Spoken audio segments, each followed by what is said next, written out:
The time for political posturing and bureaucratic inefficiency is over. The announcement that NHS England will be axed is more than just a structural change within healthcare. It's a bold declaration that the age of quangos, the faceless, unelected organisations that operate behind the scenes, must come to an end. For too long, the UK's governance has been tainted by a vast network of arm's-length bodies that drain taxpayer money, perpetuate duplication, and obscure accountability. Prime Minister Keir Starmer's decision to abolish NHS England is not merely an administrative decision. It is the first step in a necessary and radical reimagining of how government should operate. It is a call to arms against the bloated bureaucracy that has plagued Whitehall for decades. And if this momentum is sustained, it could mark the beginning of a new era of efficiency and transparency. The very premise of quangos, taxpayer-funded organizations not directly controlled by the government, is inherently flawed. It is an uncomfortable truth that many of these bodies, though designed to provide essential functions, have become self-serving entities that perpetuate their own existence. They lack the political accountability that elected officials owe to their constituents. By allowing these bodies to make major policy decisions, the government has created a breeding ground for inefficiency, duplication, and even corruption. The question is not whether to abolish quangos, but why they were ever allowed to exist without proper oversight in the first place. The removal of NHS England, in particular, is a significant moment in this reform agenda. The health service, which consumes an extraordinary portion of taxpayer funds, should not be governed by an unelected quango. Health policy, the allocation of vast resources, and the operational priorities of the NHS must be placed squarely in the hands of ministers who are directly answerable to the public. Ministers are elected to make these decisions, and yet for too long, they have outsourced these vital responsibilities to a distant, faceless body. The NHS has become a symbol of everything that is wrong with the current state of government, overcomplicated, riddled with inefficiencies, and inaccessible to the very people it is meant to serve. Bringing NHS England back under the Department of Health and Social Care is not just sensible, it is a moral imperative. Pat McFadden, the Cabinet Office Minister, has set the tone with a direct demand for government departments to justify every quango under their control. He has called for a serious reckoning, prove that these bodies are necessary, or face abolition. This is exactly the sort of accountability that has been lacking for too long.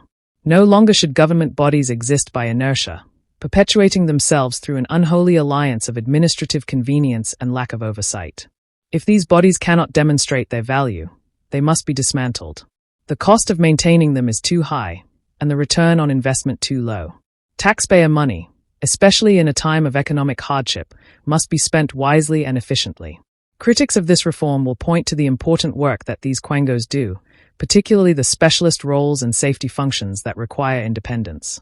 But let's be clear, this argument misses the larger point. Independence does not mean unaccountability. The functions that are critical to public safety and well-being should remain independent in the sense that they are free from political interference, but they should not operate in a vacuum, shielded from scrutiny and oversight. We need a system that allows for both expertise and accountability. Merging some of these functions into departments does not necessarily mean sacrificing expertise. Rather, it allows for a clearer, more direct line of responsibility.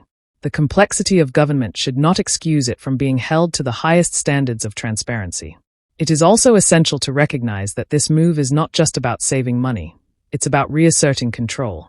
Too often, governments have outsourced responsibility to quangos, shifting the blame for failures onto unelected bodies. This has eroded trust in our institutions and undermined the legitimacy of decision-making processes.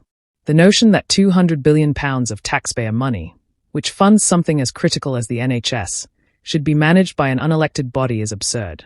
The people of this country deserve better.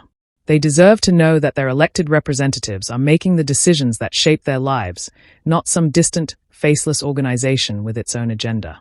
The truth is, the government needs to take ownership of its actions. Ministers must be willing to make tough decisions, take responsibility, and face the consequences.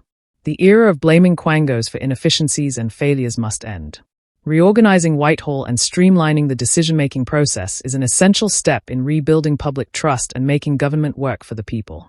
If the government is serious about reform, it must be willing to go further. The abolition of NHS England is just the beginning. Every quango, every body that serves no greater purpose than perpetuating its own existence, should be on the chopping block. We cannot afford to keep systems in place that waste taxpayer money and fail to deliver.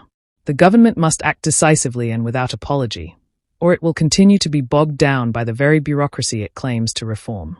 The challenge now is not merely about dismantling the old system, but building something better in its place, something leaner, more accountable, and more responsive to the needs of the public.